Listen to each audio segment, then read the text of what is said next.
वानी से मुलाकात ना करवाने पर वज़ीर आला खैबर पख्तूनख्वा की chief justice Islamabad high court से मुलाकात की कोशिश। जस्टिस सरफराज रोगन ने मिलने से इनकार कर दिया। सुहेल आफरीदी का मंगल को हाई कोर्ट के सामने धरना देने का ऐलान।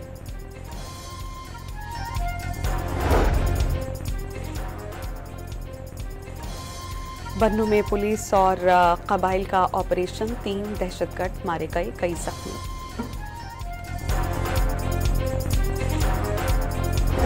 आलमी सतह पर भारत की एक बार फिर रुसवाई। ऑक्सफोर्ड यूनिवर्सिटी में पाक भारत मुबाहसा, पाकिस्तानी तलबा ने 2/3 अक्सरियत से जीत लिया।